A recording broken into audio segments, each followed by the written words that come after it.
Welcome back. Welcome to all of you. It's great to be joining you all for this Tales of the Talmud. I say welcome back because this is sort of a continuation of this series that we've been exploring last year. You don't need to have read all of the stuff from last year, all the stories from before, but this is an engagement with Talmud, with all of these stories, the wanderings, the meanderings, the journeys of the ancient rabbis. So, I want to begin, the way I often do, with what is Talmud? What is this stuff that we're learning here?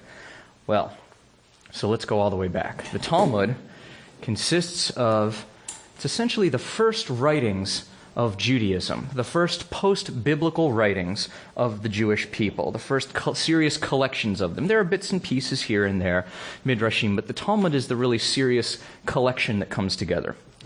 The Talmud is the longest written work in the ancient world. It's the longest written work by about 4 times, actually. It's 63 volumes. The thing looks like an Encyclopedia Britannica on the shelf.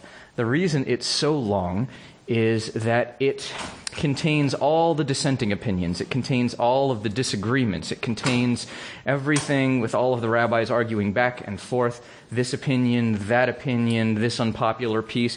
It retains all of that. So this is part of what makes it so very, very excruciatingly long.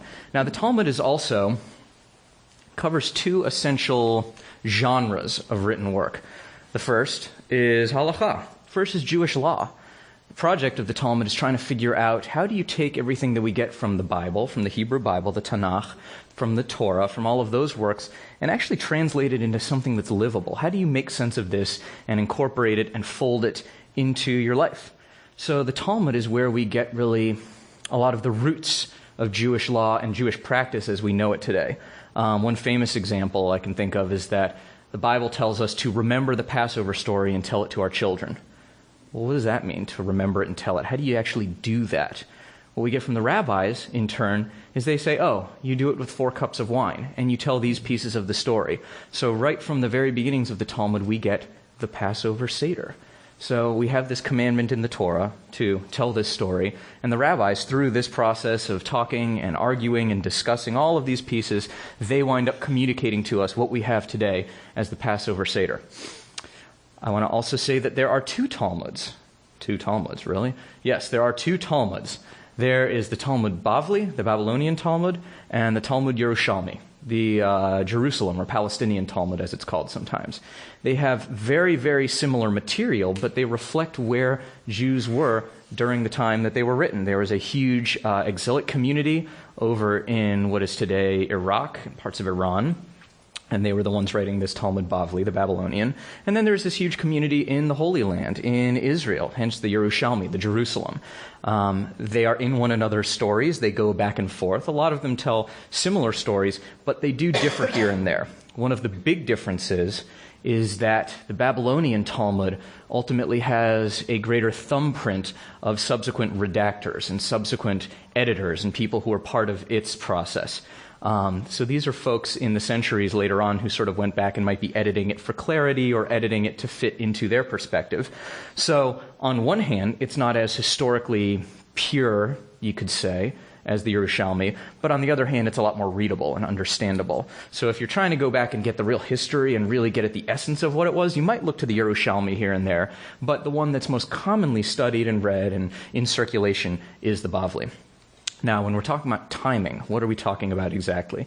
And if our rabbinic intern Daniel Scher has greater information or more up-to-date information or historicity, I invite him to chime in. But let me tell you the best timing that we got from my rabbinic training, which is that the Talmud is 2 parts. It's the Mishnah and the Gemara. The Mishnah was the very beginnings of it, the first layer of it. It's the very beginnings of this rabbinic conversation, and it's the beginnings of rabbis serving as leaders of the Jewish community. They had very much stepped in following the destruction of the temple, the destruction of the sacrificial rites and sacrifices of relationship to God. They are innovating what happens in the aftermath of these great cataclysms. So they very much replaced the priests, the priesthood, the Kohanim, if anyone has heard the name Cohen anywhere. Those were the leaders of Judaism before that, and with the destructions of the temples, the rabbis gradually filled in that gap. So the first rabbinic writings were the Mishnah, essentially. There are some other rabbinic writings here and there, but the first part of the Talmud is the Mishnah. It was redacted by the year 220. This was when Rabbi Yehuda Hanassi, the head of the great rabbinic assembly, sealed the thing and said, this is our work, this is our Mishnah. The Gemara is what came afterward. The two of them together, Mishnah and Gemara, make up the Talmud. The Gemara is the next generations of rabbis continuing the conversation. They're unfolding it even further, saying, what did these guys say earlier? What did they mean by that? How do we make sense of that? How do we unpack these other pieces? How do we reconcile that stuff? It's that same project of taking that which is holy and our sacred perspectives and trying to make it into something that's livable, that lives and breathes and actually functions in our day-to-day lives. So they continue with the Gemara.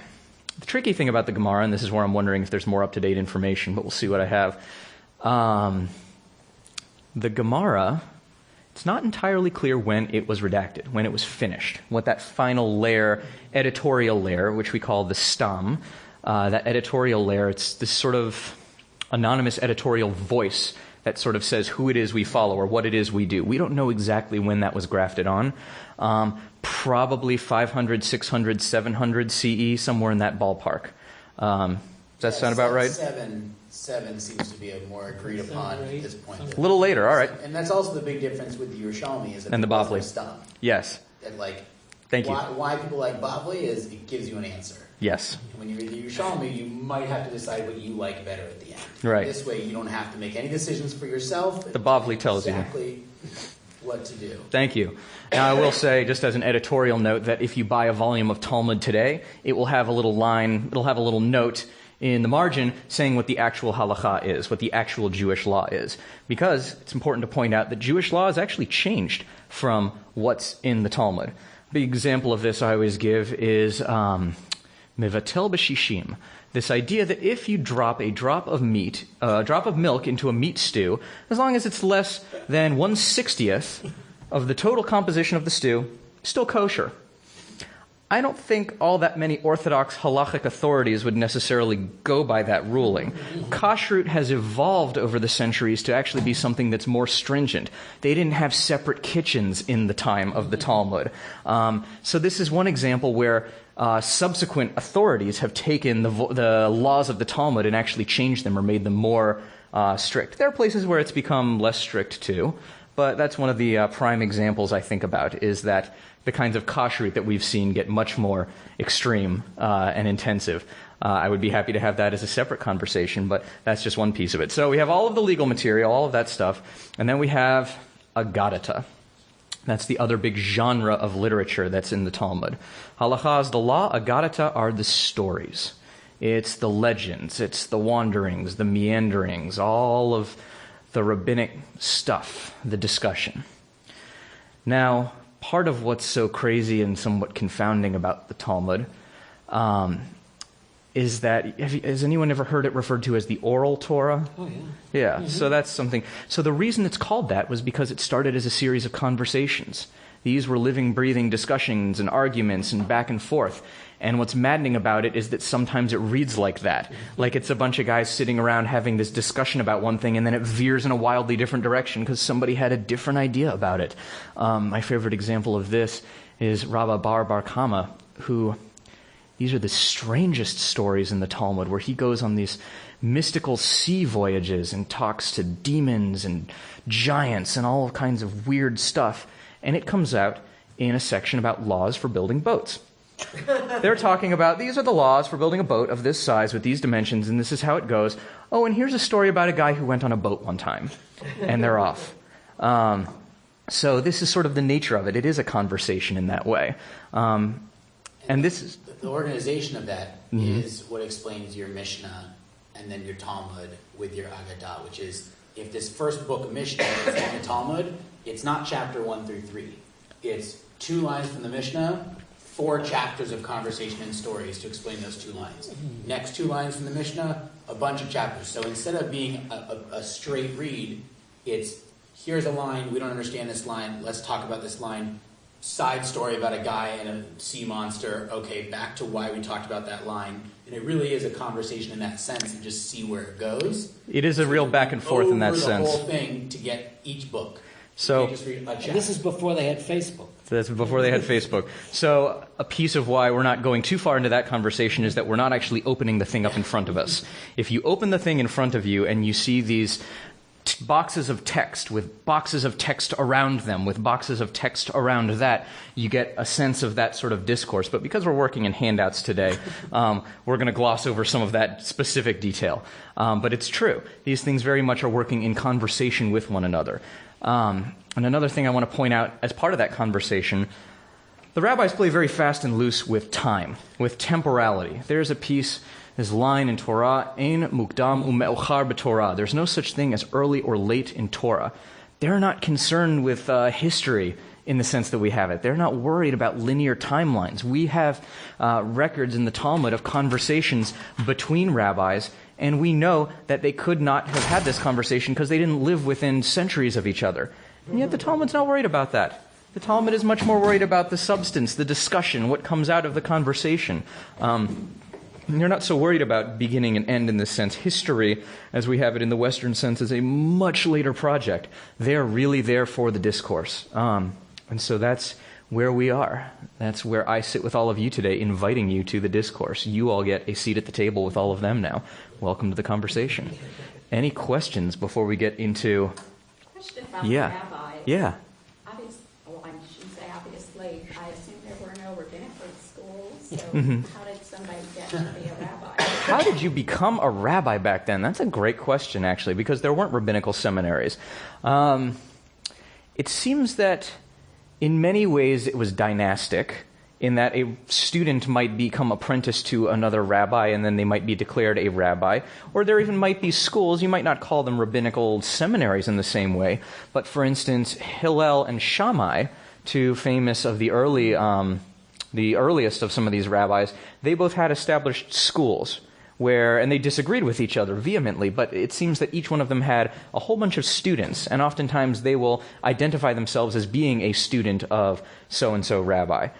So that lineage does work in that sense, and there is this sort of dynastic piece where Rabbi says they are so-and-so, which they heard from Rabbi so-and-so who quoted Rabbi so-and-so. So there's this sense of chain of transmission in that way, even if it wasn't formalized in an academic course of study in the same way. So it's much more than just the learned men sitting around and talking. There's some of that too. It's important to keep in mind that we may not like this, it may not speak to some of our more democratic or populist ideals, but the reality is that the rabbinic project was very elitist. And there are questions about the extent to which they were in common with actual day-to-day people. They did see themselves as sort of a cut above or a cut beyond oftentimes. And you even see their arrogance actually bleeding through. Now, sometimes they get reprimanded for that too, but there is a sense that they represented a certain kind of intellectual, spiritual, religious, political elite of a kind. And so some of that ties into it too. Periodically the politics of it and who is part of which political dynasty or related to who and whose daughter and has which kind of power. Sometimes that comes into play too. Because it's important to keep in mind that these weren't just religious leaders in the same way that today I am a religious leader, but I don't have political office. I don't have political power in our community. There's some degree to which some of them may have had both for their communities. They really were communal leaders in a broader, more holistic sense. So there are a number of different ways in which one could become a rabbi in that sense. Does that sort of get at what you're thinking? Sure. Other questions? Yeah, Bert. Hillel, and some in like Pirkei Avot, he's not called a rabbi. He is called Hillel the Elder, Hillel the Sage. Elder, right? Yep. Was he in fact a rabbi? I know he's like so famous. Daniel, you wanted to jump in? That was to show more respect. That he didn't even need to be called a rabbi. The rabbis referred to him as a sage, which is an elevated level of respect. If he's such a great rabbi, the rabbis don't want to just give him the title they have. He's the Lord of the Admiralty of the rabbis. He merits pretty high up. The whole etymology and history of the word rabbi is its own interesting thing, and interesting as a sign of respect and places and contexts in which it's used in place of sir, for instance. Reb so-and-so gets used as sir in certain medieval communities. But yeah, so some of them don't necessarily get called rabbi. Another example of one who doesn't. Does anyone remember Choni HaMa'agel? the circle maker, the one who drew circles and forced God's hand at the rain and all of these things, he's one who doesn't get called rabbi very often, but he's definitely part of their whole project. He's part of their whole team. He's part of their whole frame of reference. He's one of these guys who's part of this innovative project of what is Judaism going to be post the destructions, post the temple, post the priesthood, post sacrifice, part of innovating really what Judaism is going to be. There are those who would make the argument that actually what predates the rabbis, they wouldn't even necessarily call it Judaism. There are those who might call it late Israelite civilization or worship or consciousness or whatever. There are some who would say that Judaism as we have it today really is a function of the rabbinic project in the Talmud in that sense. So it really is the roots of who we are in some pretty fundamental ways. Other questions? Can you talk about the power of stories? Because we say in English, oh, that's just a story. Mm-hmm. And the stories, I don't know, they don't seem to have the power that they used to have. I mean, are these, quote, just stories, or Thank you. is there a whole other piece to this? Some of them maybe, some of them maybe not. These texts, these agadot, these legends that the rabbis teach, they don't teach them idly. They don't teach them to hear themselves talk. There's generally a very important point that they want to make about the world that they're in, about their traveling companions, about who is their community, who are their friends, who are their enemies. There's generally some very important point that they want to make with it. I always think about the example of this commandment that on Purim, you're supposed to drink ad de lo yada, until you don't know the difference between blessed Mordechai and cursed Haman. The rabbis get that that's actually maybe kind of a dangerous thing, and so they give that commandment to drink. It's interesting, the actual Hebrew to it is to become sweetened, and so some people think drugs might have been involved too. But they say that you should get wasted to the point that you don't know the difference between those two characters. Well, immediately after that, they tell the story of two rabbis that do this, and in the midst of their party, the one kills the other one by accident. So in that way, the story exists very much to temper that legal piece. The story exists to tell them, okay, this is what we say you're supposed to do with this holiday, and here's how real life really works. Here's how these things actually go. That can be an incredibly dangerous situation to put yourself in. So in that way, they use this story, I would say, to impart wisdom.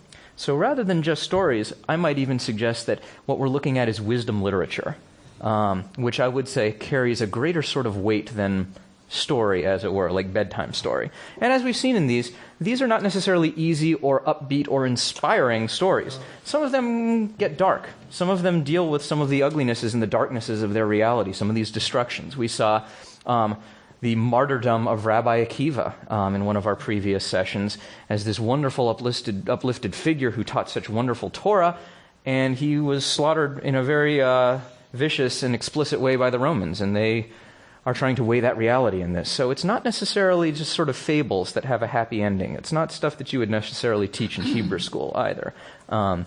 They are wrestling with the ups and downs of their reality, and it is complicated. Other question? Yeah, Robert. Well, you commented that a lot of these conversations could not have been a lived history in the sense of really occurring. Mm-hmm. But to what degree are these stories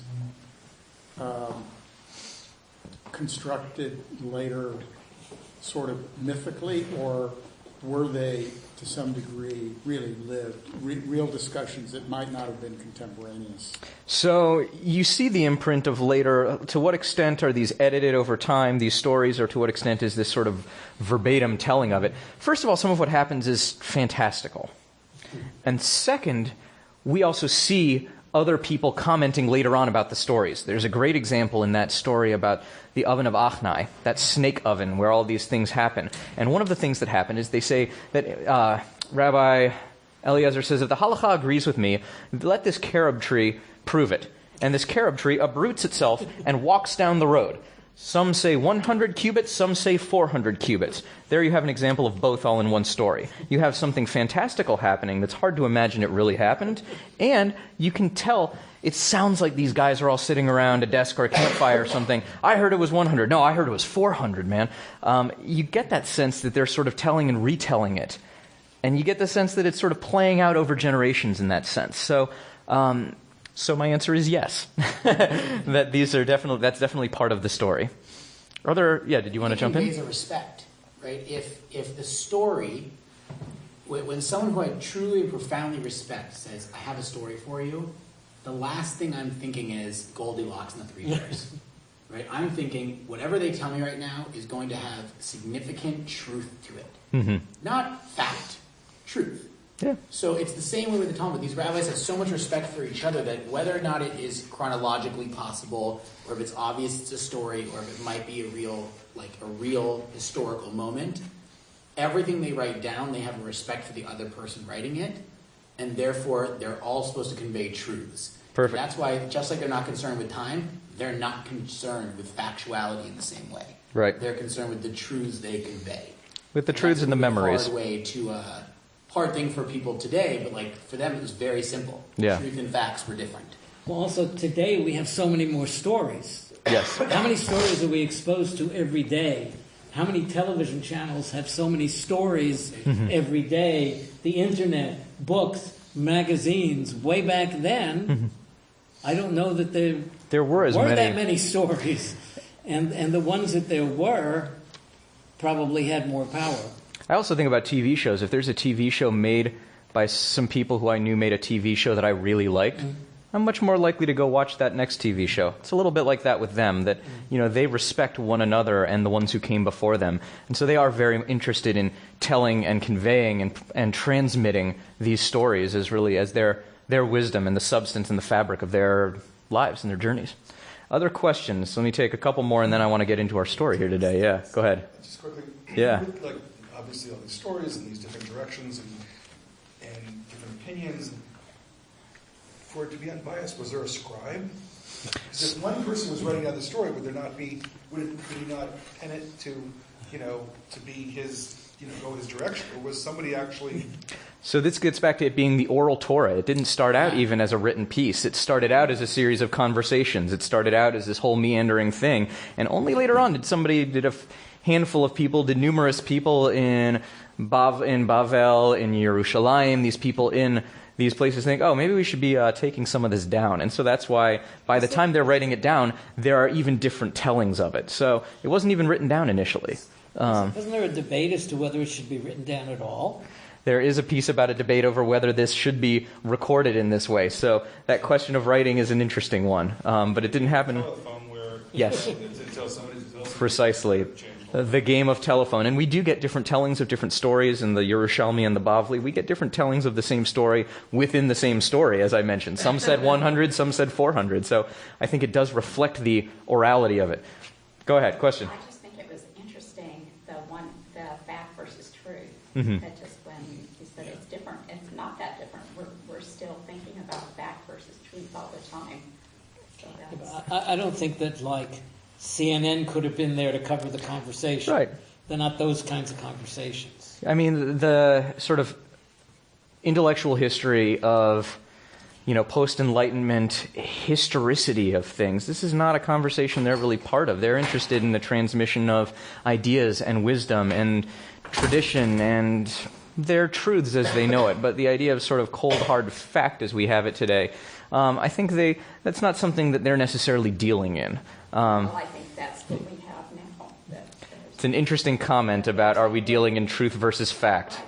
And our political discourse brings up all kinds of questions about that, and I intentionally don't want to go there right now, but it's a wonderful thing to uplift in our conversation, that we may not be so far from that reality in some ways. I think you're absolutely right. 100%. I'm going to pass these around. If you'll take one and pass them on. We're passing out a story today. I would love for us to go through this the way we usually go through this, which is the way that you would do this traditionally. If you were part of some kind of traditional study, you would read a story in what they called chavruta. It is an Aramaic construct that comes from the word chaver, for friend. The traditional way of studying these things and learning them is to read in a pair, or read 3 people if you want. So as these come around, I want to encourage you all to find pairs, find groups of 3, find somebody you know, somebody you don't know, however it is you want to do this. Find a chavruta to read this aloud. The other thing is, read it aloud. We are very much embodying this rabbinic idea of the Beit Midrash. It should be loud, it should be noisy, it should be should be lively in that sense. And there is this idea that, again, we're taking part in a conversation. We're taking part in that oral Torah. So read it as a conversation. Read it aloud with somebody. And I'm going to go and circulate and float around while you all are doing that. I invite our rabbinic intern to either join a chavruta or to circulate as well. It's his choice. And with this, we're going to break for chavruta. Ready, set, go. No, so what this Okay. what he's going to point out is this is a verse that we'll talk about. All right, all of our chavrutot, all of our groups, welcome back. How was that story? Very clear. Very clear. Oh, I'm so glad. Transparent. So is this one harder or easier than some of the other ones we've seen? What do y'all think? A little easier. A little easier. I think it's a little easier. Yeah. Susan. Are the pronoun references as unclear in Hebrew as they are in English? They're more unclear in the Hebrew. They are less clear. I will put it like that. Okay. Because we were like going, well, who is him? Yes. And there's a lot of him. The actual text itself is horrendous with he said, and then he said, and he said. I clean it up sometimes a little bit, and this is a little bit cleaned up from the original, but let me put it like this. If you have a reading in which you wanted to change who was who, I would be happy to look back at the Hebrew and see if it would support it. We try and do this as straightforwardly as possible, but, the thing about this is the ambiguities and the gaps in it and the parts that aren't totally clear, this is an invitation to you all to read, to explore, to play in these ideas. It's an invitation to drash, to unpack what these things could be. So while it does provide additional challenge, I think it gives opening for conversation. Go ahead. So along with those lines, I was wondering, are the ambiguities purposeful? Are the ambiguities purposeful? That's a fantastic question. To what extent are these texts ambiguous or esoteric or challenging? Well, I think scribe left out every other sentence. We'll try and take one piece at another. Hang on. Go ahead. Well, this kind of relates to that. Yeah. So, taking a step back, who is the Talmud written for? Who is the Talmud written for? Let me take one and then the other. Is it intentionally ambiguous? There are some works that, yes, scholars feel pretty firmly are intentionally impenetrable. A great example for this, and I love the irony of the name, is Moreh Nevuchim, the Guide for the Perplexed, written by Maimonides. And it is written to be challenging. There's a lot of scholarship that points at actually the structure of each chapter. The beginning and end of it are almost impenetrable, and then he says what he wants to in the middle. Very clearly, he's trying to break this very carefully to keep out of, upsetting any kind of authority who might not see God the way he does. And he wrote it really for one student. This guide that we have passed down to us from the generations and generations, all kinds of philosophers and theologians trying to study it. Maimonides wrote that for one guy. That's a pretty baffling text. It's a pretty difficult text. Parts of Zohar and Kabbalah, the mysticism, parts of that are written in ways that are, I would suggest, not intended to be confusing, but intended to give proper kavod and proper cover to what they understand to be the secret meanings therein. That there are secrets concealed within text and words, and it might not necessarily even be proper to blow them wide open to the whole world because of the nature of these secrets and secret meanings and such. So a lot of Zoharic material is written in a way to work around what they see as the secret and concealed meanings of these things. This is probably somewhere in between. Clearly, this is a conversation taking place with and around elites of the society. It's not meant to be everybody studying it at the table. In spite of that image of the Orthodox yeshiva where everybody's learning Talmud, that probably wasn't what the rabbinic ideal was in its own time. It was sort of seen as this elite thing. But it also wasn't supposed to be a secret either in the same way that some of Zohar is. So I would say it's probably somewhere in between. Let me get back to Grant's question. Who is the Talmud written for? Well, but if it's written for elites who know what these things mean, that then maybe it wouldn't be so obtuse to them. Right. So the people following it probably were pretty good with it. Did you want to add something to this, Daniel? Well, if we look at it as written versus closed, so if it starts in the Excellent. 2nd century and ends by the 7th, why is it canonized? Is it canonized so that they can disperse it widely, or is it canonized so that they stop adding to it? Right? Because that's the other side of it is, the next generation might go a little too far with this. We're going to stop it. Yes. We're going to cap it. And now this is what they have to study from. And if that's the side of it, then whether it's purposely ambiguous or is that what gives it the longevity to survive, is that by having the ambiguous, I don't know exactly which way to use that word. Ambiguity. To have that allows us to continuously shape it as time changes. But I'm not sure if it was intentionally written that way or capped and stopped and allows us to still do that. So it's a difference of which direction we want to look at the way in which the Talmud was built. If it was constructed for that reason or selectively chosen and then capped off, the two make a difference in the way we would see it. And I want to take that one step further and say that different individual communal leaders and different rabbis and different people may have answered that question differently at different times. So I'm not sure that there was one unified body that was able to speak with that kind of purpose to say, this is who it was written for, or this is why it was canonized at this time, this is why it was redacted right at this moment, and this was the purpose of the redaction. There are probably different answers to that from different places, and some of that's lost to us today. But it's an excellent question to consider, who is this for, as we read along. Go ahead, Abe. There's also a small part, which is that Biblical Hebrew and Rabbinic Hebrew were both incredibly primitive languages grammatically. There was not a very large vocabulary, and there was a very, very basic, poorly defined grammar structure. That is one of the reasons why Maimonides wrote primarily in Arabic, was it was a more evolved language. Judeo-Arabic, that's right. And it was, modern Hebrew is like an artificial construct from biblical and rabbinical Hebrew that had grammar and vocabulary added to it to how we speak it today. So there's a lot of ambiguities that can arise from just the fact that the grammar structure was not there. So what I would say is that Biblical Hebrew and Mishnaic Hebrew are bad. Aramaic is worse. Aramaic is far worse. Aramaic is a train wreck grammatically and in terms of a lot of the structure of it.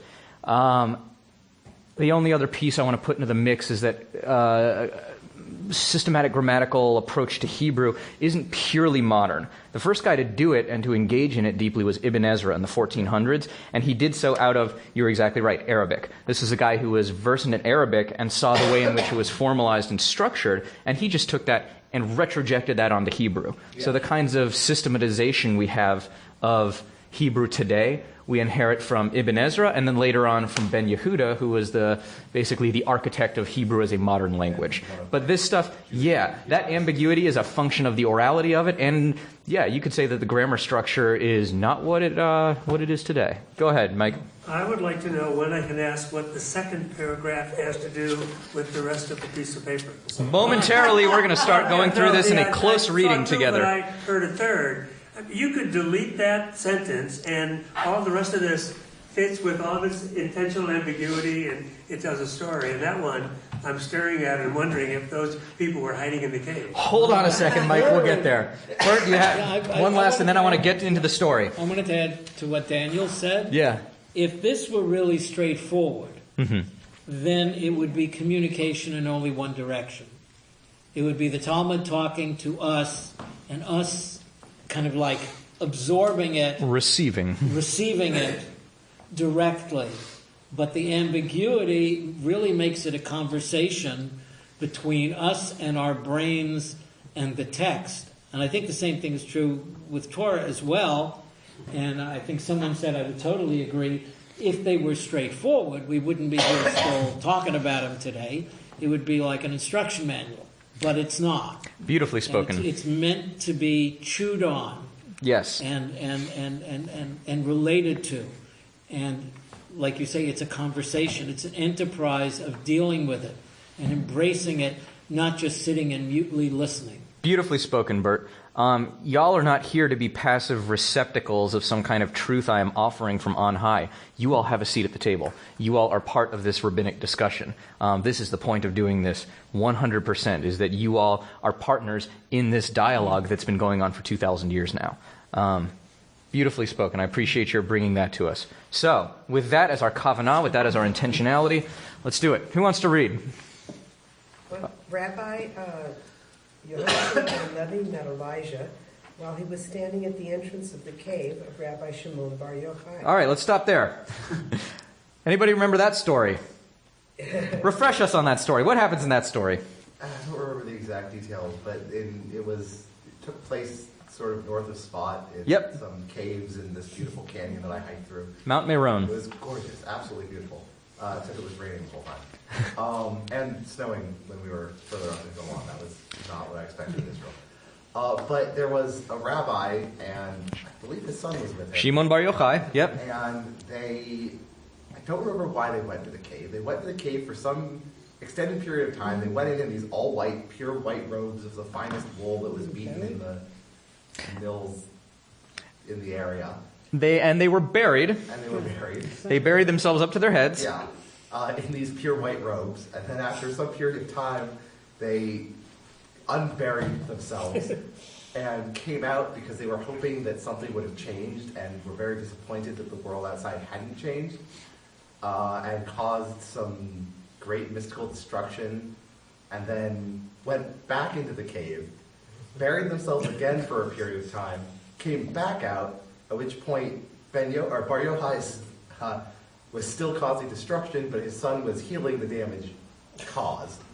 All right, by the lasers shooting out of their eyes. Good, very good. Let me fill in some of the blanks there. I don't remember the details. Yeah, excellent. Let me just fill in a little bit of that. Shimon bar Yochai was one of the prominent rabbis during the Roman occupation.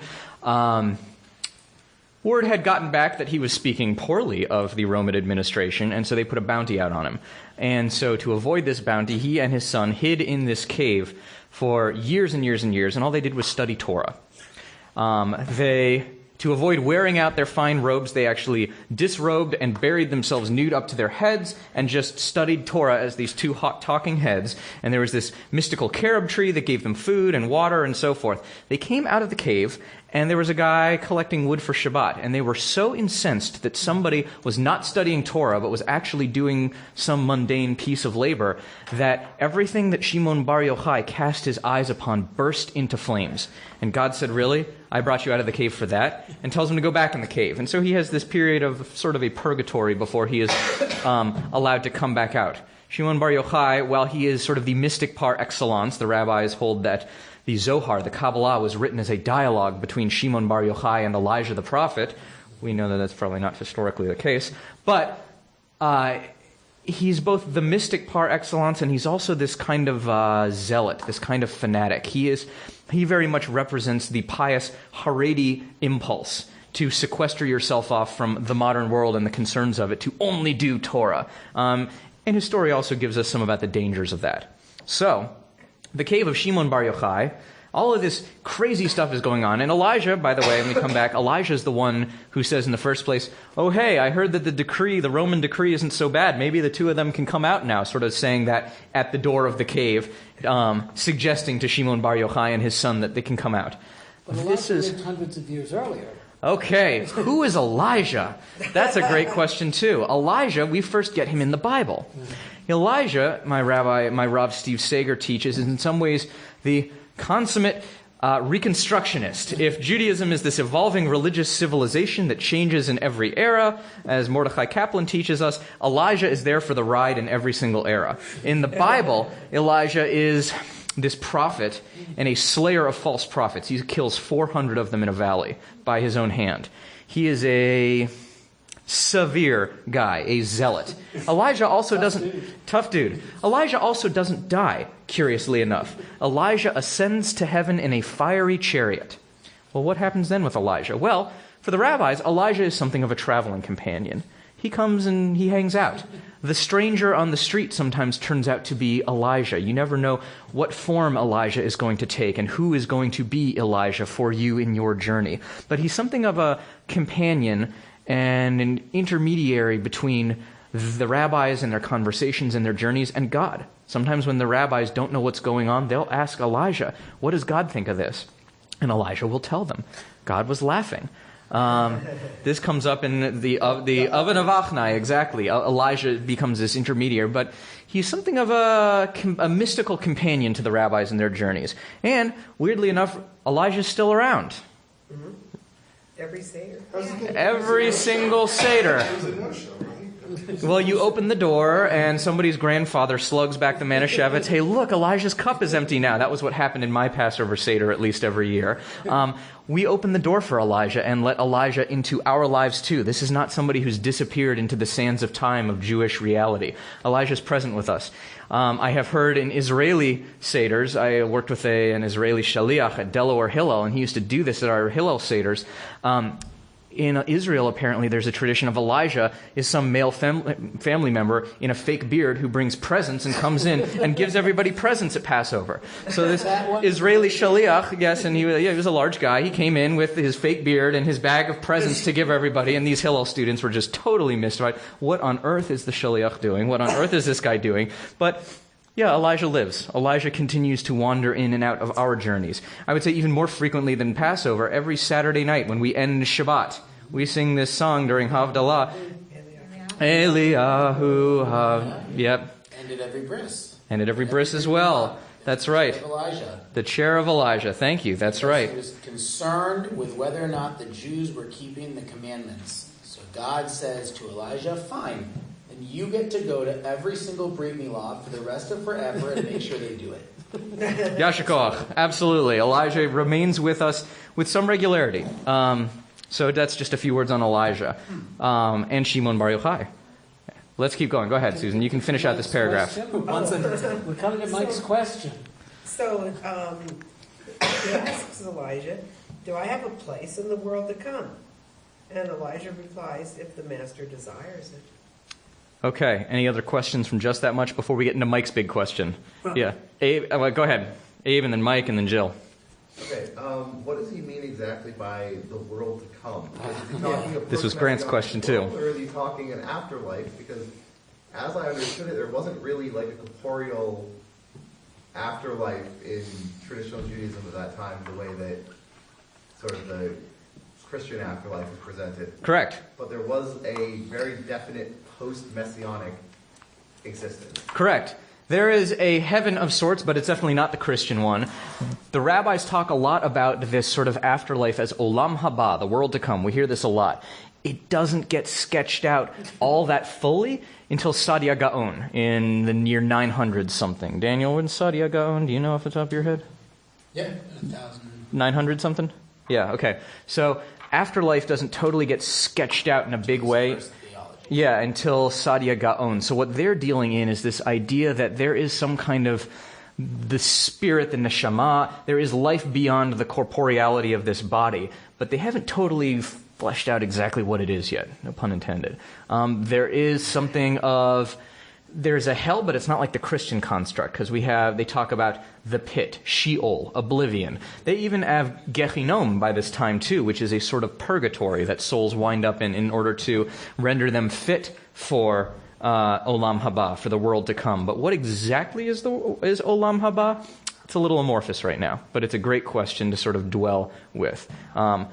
And I want to say, you are absolutely right for telling us, stay away from the sort of Christian formulation of heaven and hell. That's not what we're dealing in here. So thank you for that. Jill, or Mike, one of you, yeah. Well, when we first read that, I assumed the master meant God. Mm-hmm. Later on, there's a suggestion that the master might be the Messiah. And in fact, I think that it means different things to the two men who are talking than Levi and Elijah. What do you think it means to the two of them? Well, I believe that Elijah is referring to God. God will decide whether there's a place for you. That's not a task that's given to the Messiah. But later on, Ben Levi comes and is with the Messiah and says, my master. Right. And so it seems to me that Ben Levi thinks of the Messiah as his master, if not Elijah's master. I'll even add a third confounding piece to that. That Hebrew, Adon, is my Lord. It's like, sir. So it could be the Master God, it could be the Master Melech HaMashiach, the King Messiah to come, or it could be something else. We have a little bit of ambiguity in this piece we're about to get to. So there are a lot of ways of parsing it. If you wanted to, you could even synthesize something between the God and the Mashiach piece if you wanted to read it as the Mashiach being the will of God in some ways. So you could think about the Master as the grander trajectory of it too. There are a lot of ways to parse it. As I mentioned again, I would worry less about the ambiguity and take it more as an invitation to your own drash. I like that they had two different ideas of it. I think that's a lovely drash. Jill. So, I was not happy that Master was not capitalized. Because Messiah is capitalized there, sort of gives greater weight to the Messiah. And then, no. Can I borrow your pen? Daniel said that this was a translation, so of course then I had, oh yes, that's right, it's a translation, and in Hebrew it was no capital letters. In Hebrew there are no capital letters, that's right. It was meant, so it was it was your rabbi who decided not to capitalize Master and to capitalize Messiah. So it was just a comment. So Mashiach I'm comfortable capitalizing because that's a really clear role. It's a title. This is who this guy is.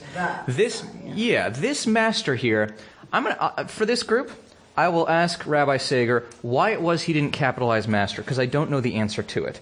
If I were to look at whether or not I would make the decision to capitalize it, I would make the decision not to, because I would want to infer as much ambiguity as possible in that word. Whereas if I capitalized it, I would be making much more of a definitive statement about it being God or Messiah or something, whereas I would want to leave it as ambiguous as I could. So if I were making the decision, that's what I would decide. But if this group wants, I'll go ask Steve and I'll see what he has to say. It doesn't matter. Well, I'm curious now. I'm curious now. I talk to him. I learn with him with regularity, so I'll bring it up to him. Any other questions before we keep moving? Or could is be. It just a typo? That could be too. Yeah, Susan. Carol, yeah. The Holy Trinity, does this have anything to do with? The Holy Trinity. I don't know, Yeah. I'll put it like this.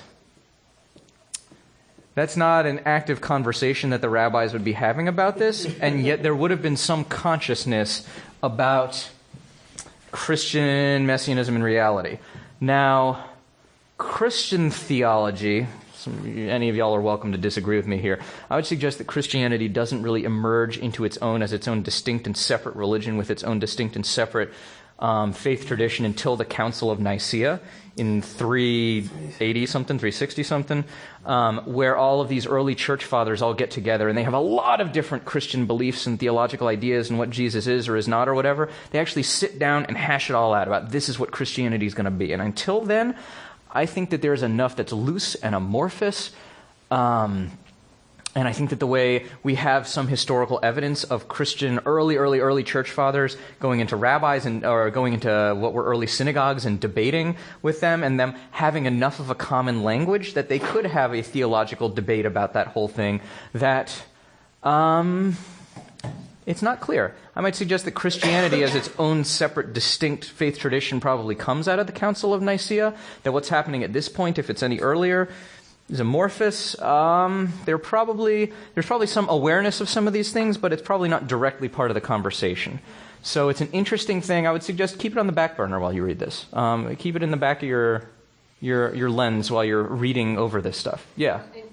As I said when we were talking before, when I looked down to the Messiah washing the lepers, bandaging the lepers, the first thing I went to was Jesus. A lot of these traditions borrow from one another. One of the things that Daniel and I, when we were looking at this stuff and preparing, was looking at various kinds and models of Mashiach and Messiah, and some of these early ones really go back and forth in terms of Christianity and Judaism. So you're not wrong to have that awareness with it. Abe? I just want to say something really quick about the concept of triumvirate. Yeah. Which is that it's initially a Greek concept from like the 800s BCE of mind, body, spirit. And that heavily influenced the Roman philosophy because Roman philosophy was just stolen Greek philosophy, and the Romans very heavily had this triumvirate in their pantheons and in their construction. There's a lot of three-sided structures in ancient Rome that reflect the triumvirate mind, body, spirit, and it's all sort of tied together. So there was definitely knowledge of this concept of triumvirate, but it wasn't part of Jewish tradition. It was just the tradition of the people who had destroyed the temple and enslaved the Hebrews and renamed the area. So this is what's cool about this, and not just because Abe is in this class, but you can't read this stuff without uncovering something you didn't know before, without uncovering some piece of this. I've taught this text a bunch of times. I've learned this text, studied it more times, and there's always something that comes out that's new. The other thing I'll say about that triumvirate, biblical Hebrew and the biblical imagination and consciousness don't split body and soul into different things. That comes about later on. And even by this time, the rabbis are beginning to be influenced by that Greek thought in terms of this presence between neshama and guf, between soul and body in this sense. So these things don't happen in a vacuum. This is an important point. Both of you, I would say this in response to both of you, that this stuff doesn't happen in a vacuum. The rabbis and certain traditional rabbinic authorities would love to say that, rabbinic Judaism just emerged as its own flourishing, flowering conversation. It's always been in dialogue. The truth is it's always been connected to what's going on outside of it, even if they don't necessarily want to talk about it. So it's great to keep that in mind. The next verse. Who wants to continue? How about Mike? Because he had a question. I can read it. Please do. Question. Rabbi Yehoshua ben Levi said to himself, I saw two, but I heard the voice of a third. All right. Mike, sorry. I'm going to save this for the end. We're going to come back to this at the end. This is how we're going to conclude, is with this piece. Who wants to pick up? He asked the prophet, when will the Messiah come? Elijah answered, go and ask him. Rabbi Yehoshua ben Levi asked, where will I find him? He is sitting at the entrance of Rome, and by what signs will I identify him? He sits among those who suffer with legions. All of them unwrap and bind up their sores at the same time. But the one who is the Messiah unties and binds up one at a time, thinking, if I am summoned, I will not have to delay. All right, questions. Go ahead, Abe. So Rome in this, because all right. If Rome is Rome, the city, that's quite the walk from Svat. Maybe that's a long walk. If Rome is the area that is controlled by the Roman Empire, which is often, there was a lot of literature in ancient Rome that said wherever the emperor's gaze reaches is Rome, and that implied the entire empire, then does that imply that the Roman legion and the empire was not stretching necessarily so far as these caves and these mountains to the north of Israel, of historic Palestine, and that maybe they were just walking so far as Svad or some of the other northern coastal cities of the time? Daniel, what was it that you were telling me about Rome earlier? You had an idea about what Rome could be. Yeah, there's this theory based along the same idea, which is what is still run by that empire is Rome. So more likely in Jerusalem, there's different gates around the old city. Damascus Gate, Jaffa Gate, the Gate of Zion. There's theory that one was at one point the Rome Gate. Right? So if that's the gate in the direction of Rome, and the city is overseen and ruled by Rome, then it also could be a walk back to Jerusalem, which would take a couple of weeks back and forth, but it's totally feasible and totally doable. They would walk back to a large city run by the Roman Empire. And the idea being that what's more important here is not necessarily if they make it to Rome or not, but that they make it to an area that no longer feels like it's governed by their values. As the Romans called it at the time, Aelia Capitolina. Right. But he's talking with Elijah. And we're sitting here wondering how many steps it is to Rome. So this takes me... Right, we're kind of mixing, just the fact that he's talking with Elijah. The fact he's talking with Elijah, already this is very, very fanciful. So of course he can, if he can talk to Elijah, he can walk to Rome. So let me offer a third possibility. Rome may not need to be a physical city, place, or gate. Rome is a major presence in the rabbinic imagination. Rome is the juggernaut. Rome is the enemy. Rome represents the world coming in and crushing everything that you knew and loved and cherished, destroying your way of life, destroying everything that you sort of hold to as the right and true connection with God. Rome represents an awful, awful lot in the rabbinic imagination. And not heaven. Not heaven. Rome also not up there. That's right. So Rome also connects with various peoples and various lineages in the Bible and different biblical characters. You can parse Rome a lot of different ways, many of which are not necessarily even about physical location. So here we have three possibilities for Rome. Rome, the city, Rome. Rome as in that part of Aelia Capitolina, of Jerusalem that faces Rome, the gate that would take you from Jerusalem to Rome, were you on a journey, and that part of Jerusalem. Or it could be some other kind of place of spiritual state, of awareness, of Romanness that he's going and encountering. There are a lot of possibilities here. Other questions about this section?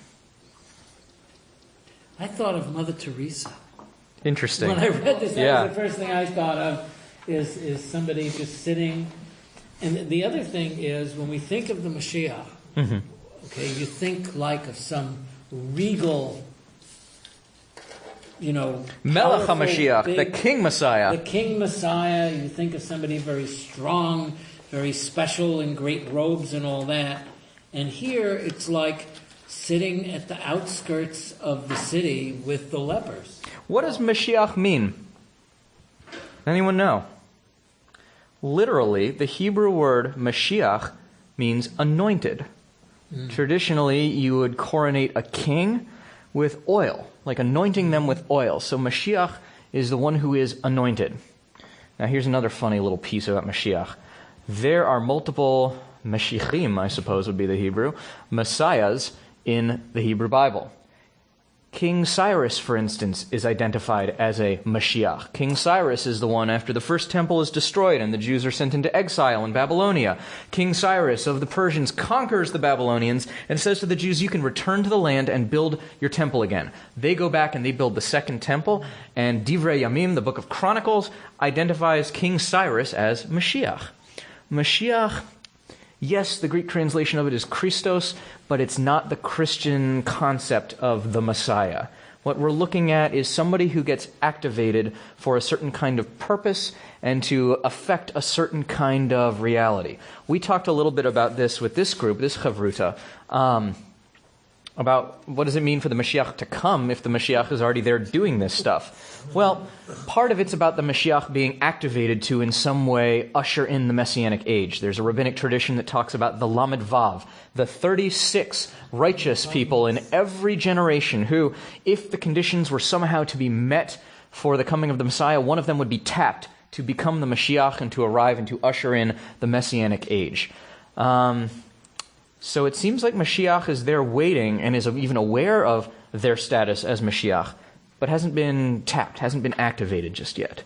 But there is awareness about this. Daniel, did you want to add something? Well, a few people have said the Mother Teresa idea, the Jesus idea, but I just want to see if we're reading this the same way. The Messiah is wrapping the Messiah's wounds. Yes. Not other people's. Everyone else takes all the bandages off and bathes all their wounds at once because it's logical. Because then you have one set of medicine, you're cleaning everything off, you rewrap it. The Messiah takes one bandage off, cleans that one sore, puts one bandage back on. Takes the next bandage off, and the reason was, if I am summoned, I will not have to delay. I can just rewrap that one and go. Thank you for the clarification. The Messiah is not doing this as the Mother Teresa thing. The Mashiach is one of the lepers. One of these people by the gates is with them. That's right. Part of them. That's right. Part of that collective. Yes. Other questions?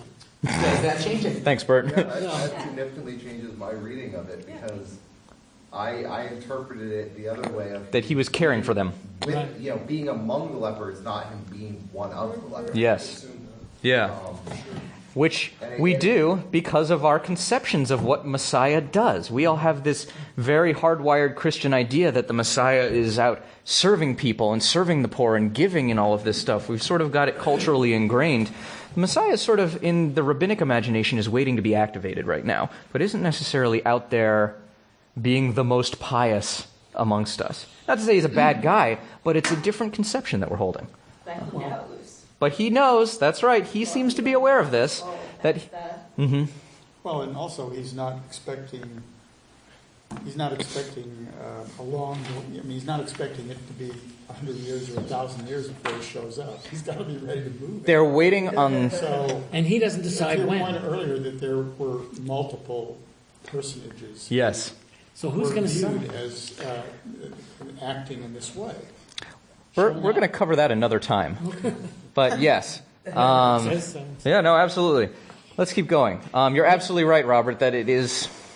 Yeah, I appreciate Rabbi it. Yehoshua ben Levi went to him, that's the Mashiach, Yep. and said, Shalom Aleichem, my master and teacher. The Mashiach replied, Shalom Aleichem ben Levi. Rabbi Yehoshua said, when will the master come? He replied, today. And I have a question. Yes, go ahead. In the Hebrew, in the English, when will is very, very certain. You're saying, what is it that certain in the Hebrew? Or is it when might or when could? This is when will. Yep. It's definite? Yeah, it's very definite. He's very clear about when will the master, And he says today. Yep. Which is? Hayom in the Hebrew. Today. Yeah, go ahead. I had a question also sort of about titles and pronouns. So my first thought on this was that the Mashiach knows Ben Levi when this rabbi... Isn't that something? A leper and says, peace be on you, and then the guy's like, peace be on you, and refers to him by name. Ben Levi, yeah. Ben Levi. So he's Elijah. Already showing a substantial amount of knowledge, more than is what's normally granted to a human. And then also, I find it strange that Ben Levi would refer to the Messiah as being his master and teacher, and then ask him, when will the master come? Which implies that he's asking a question about somebody else. He's not asking, when will you arrive? When will you come forth? But he asks the person who he identifies as the Messiah, when will the master come? When will, and could this have to do with the idea of 36, or there's multiple potential Messiahs in every generation? Or is this a vagary that's in the Hebrew as well as in the translation? So here's a curious thing. There are two Messiahs in the Jewish tradition. Yeah. Mashiach ben Yosef, Messiah son of Joseph, and Mashiach ben David. Son of David. Yes. And the whole idea with Jesus was that he was descended from both lineages. Right. So one of them is the suffering one of them is the conquering one. That gets parsed in a couple of different ways. If it's the suffering one, then that might be closer aligned to Mashiach ben Yosef, the Jesus figure. So maybe this is the suffering Messiah, and then Ben Levi is asking when the conquering Messiah is coming, because if this was shortly after the sack of the Second Temple during the major Roman occupation, the Jews were just waiting for... So it gets complicated because there's also a rabbinic strand that thinks that, or not rabbinic, sorry, an academic strand that thinks that Mashiach ben Yosef grows out of Bar Kokhba and the Bar Kokhba revolt, and him being identified as this Mashiach kind of figure back in the year 132. So it's complicated, is what I will say about it. Shalom to you, my master and my teacher. That translation, the actual Hebrew to that, is Shalom Alecha, Rabbi Umori, my Rav and my teacher. Okay. So he's actually translating rabbi as teacher here, which you can translate it as. It's a fair thing to do. Mori is my teacher pretty explicitly, but you could also read this as identifying the Mashiach as a Rav in that sense, as a rabbi. But it's not a dome. Not here. Not here. No. Even though the English is the same word. My master. Well, this is the problem, is that sometimes Rav gets translated as master. These things, and it takes on valences of that depending on the context. Is Rav master or is it teacher? In modern Israel. Yes, that's right. It winds up becoming both. So there aren't clear delineations between these things in the way that there are in English. Let's keep going. Time is short. Yeah. To Elijah, who said to him, "What did he say to you?" He said, "Peace be upon you, Ben-Levi." Elijah explained, "With his greeting, he has promised both you and your father a place in the world to come." What? What? So, this seems to be saying with this greeting, Ben-Levi, this is how a Hebrew name works. I mean, you are your name, son of your parents. Yehoshua is his name, Ben-Levi, son of Levi. And so Elijah seems to be deriving from this, he called you Ben-Levi, therefore it applies to you and your father. But why not? You better be really careful who you say good morning to if you're this guy. By saying good morning, you're promising a place in the world to come. Yeah. Daniel, did you want to jump in? No, I think that's great, but I mean, especially because Rabbi Yeshua says Shalom Alecha, not Shalom Alecha Mashiach.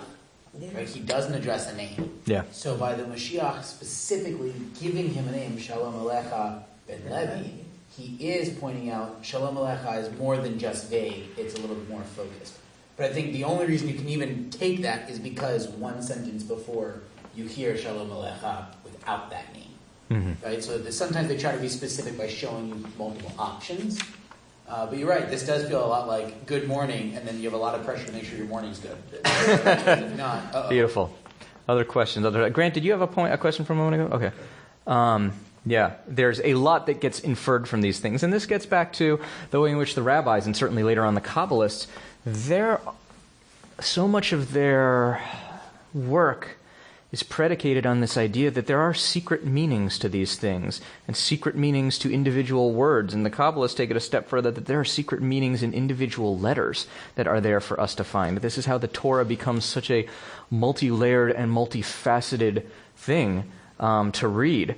And those who happen to have a black belt in this stuff, it's possible to infer and to drash and to come up with some of those secret meanings and secret truths to even pretty mundane language.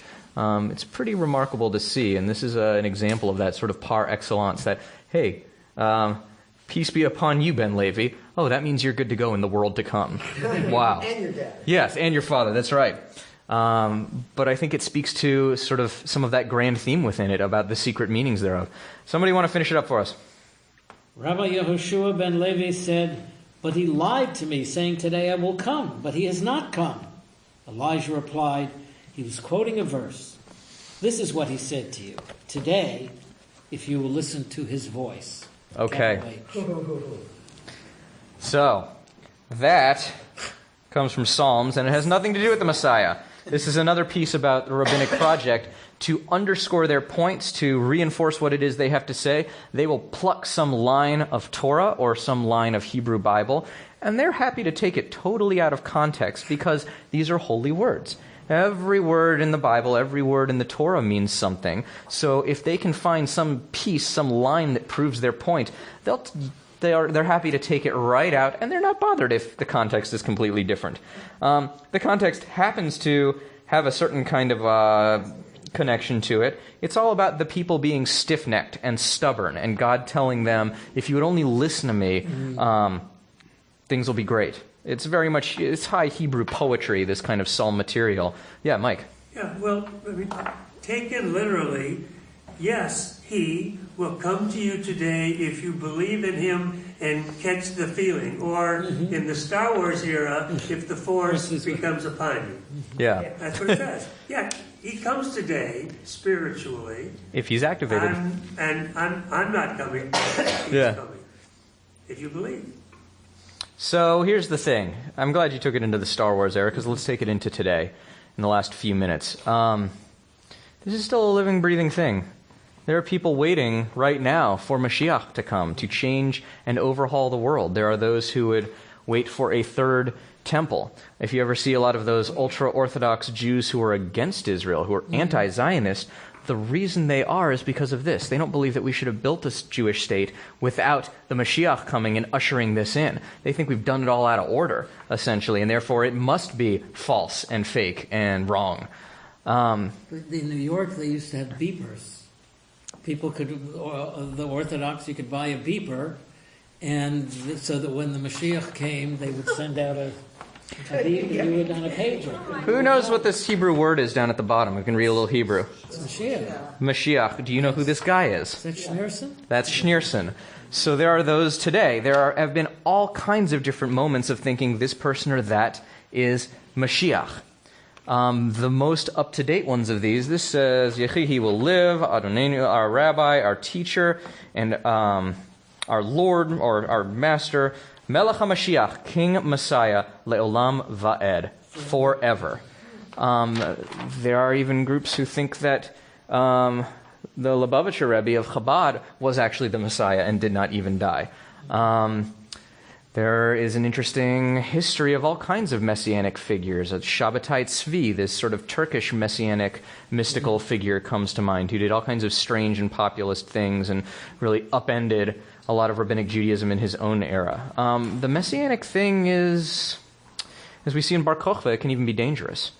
So let's return to that line that Mike was so curious about. I saw two, but I heard the voice of a third. This is perhaps the most puzzling and confounding line in there. Who wants to take a stab at what that means? Because I'm not going to give you a definitive answer as to what this line is, but I'll give you a great one that I heard. Go ahead. Could it be the kid who's up to his neck in sand in the cave? I mean, Could it be Shimon Bar Yochai himself? Why not? Or the son. Which Sure. And the son. Could be the And two of them. Yeah. And that he heard Elijah but didn't see Elijah. Okay, so maybe Shimon Bar Yochai is part of it, yeah. Yeah, I agree with Susan. There's the entrance to the cave, and there's the entrance to Rome. And at the entrance to the cave, he sees Bar Yochai and his son, who are trying to escape the world to be in forever Pious and pure, yeah. Pious. But out in the world, out in Rome, we have to feed ourselves. We have to chop wood. Mm-hmm. We have to keep a roof over our head Mm-hmm. and take care of our children. And so this question, do I have a place in the world to come, is he asking, can I exit this constant need to take care of myself in Rome and enter the cave? That's a beautiful reading it against Shimon Bar Yochai and what I've heard characterized as the Haredi impulse, that impulse to wall oneself off from a lot of reality to a life of piety or sacredness, holiness, whatever. Where is the Mashiach here? Not in the cave where they're studying Torah. Yeah. This is your point. Don't forget my question. Why is this sentence in this story? So I don't have nothing to do with the story. So this is the thing. There's no definitive answer for that. Who are the two? I oftentimes hear that drashed as Elijah and the Messiah. You get the perception, you see the presence, you take in that there are two, but there's some other voice there. I've heard that drashed as, okay, the third voice is actually that bifurcation of Mashiach into Mashiach ben Yosef and Mashiach ben David. Other readings of it that anyone wants to put out. So I'll toss one other one into the mix that I'd never heard before, and one of my teenagers we have a parallel teen Talmud group where a bunch of teenagers learn this stuff with me, and he gave me one that I had never heard before. He said that third voice is actually us, and it's us at the table. And that it's us needing to figure out how it is we relate to and connect to this. Like the Reform movement, the Reconstructionist movement, we don't really connect and relate to this idea of this guy who's going to come and do all this stuff. But this idea of the Messianic era, of an era that is somehow more perfect, more holy, more sacred than where we are, that's an interesting proposition to consider. And to consider what kinds of things we could do within certain kinds of, I think about the Nachman people in Israel, who say that if you say this formulation enough, Nachman Ma'uman, if you say the name of this guy, Nachman from Uman, enough, you're actually accelerating Mashiach coming. There are those who say every Jew wearing tefillin accelerates the Mashiach coming. And so that's why you have those guys out on the street corners trying to wrap tefillin on everybody who's Jewish. If you're male, exactly. Let's not kid ourselves about their gender politics. Just yes. There's a cool initiative in New York that does the same thing for the Reform movement does it for every person that goes by, and they're very, very deliberate about making sure that men and women can rap for that same reason. Yeah. But yes, it's very much to accelerate the Mashiach. But let's not lose sight of those gender politics. I appreciate that piece as well.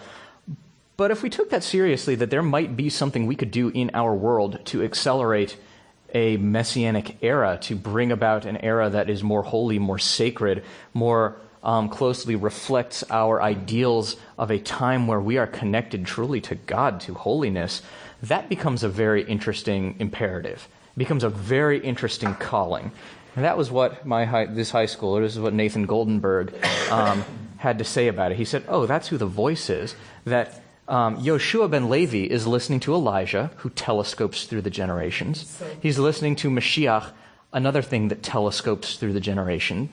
And then Yoshua ben Levi is listening to us, having this conversation here today, thinking about what it would mean to act in service of a world that is more holy. The Messianic era is a complicated thing. There's a great platform. I brought it in here to read. I'm not gonna, because it's not the direction we've gone in, about in the 1800s, the Reform movement wrestling with what is this idea of Messiah and Messianism. And I also want to offer some caution, too. We've seen that Messianism and that kind of political initiative can go horribly, horribly wrong. We saw the abject slaughter and the violence of the Bar Kokhba era, an era in which somebody came and Rabbi Akiva said, his name was Ben Kosiba. And instead, Rabbi Akiva renamed him Bar Kokhba, the son of a star, to explain, to put forward who this is. There were other rabbis at the time and said, grass is going to grow from your body 6 feet under before Melech HaMashiach comes. They got what was going on there. They got that Rabbi Akiva was advancing a certain kind of messianic militarism.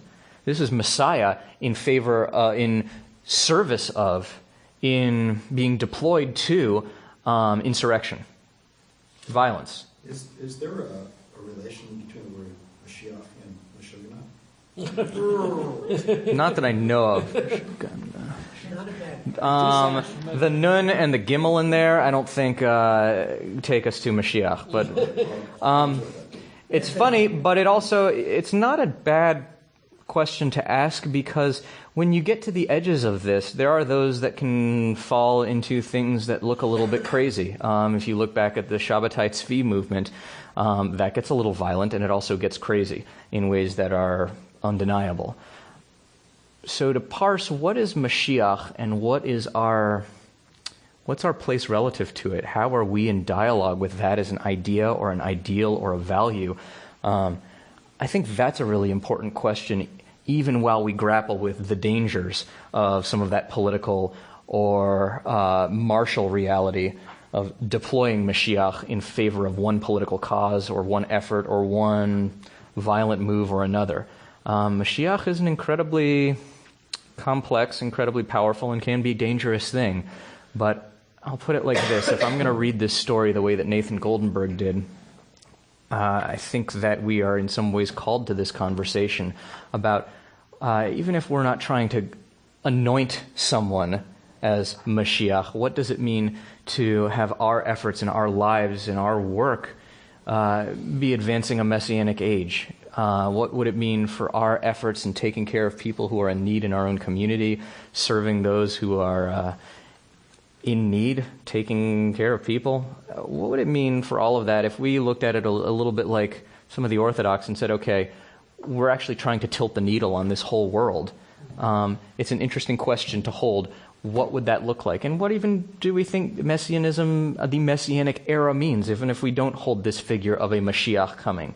I'm not going to answer any of these questions right here, but I do want to end with this invitation that we have from Rabbi Yoshua ben Levi, that, perhaps in our conversation, perhaps Rabbi Yoshua ben Levi is listening out telescoping through the generations and is part of this conversation with us today, just like Elijah, just like Eliyahu Hanavi, and just like Mashiach, that all of these things are here on the table with us, and we get to sit in the Beit Midrash with all of them 2,000 years ago. It's sort of the beauty of getting to take part in the Rabbinic project. So let this simply be a bookmark in the conversation. And with that, I will say, have a great evening.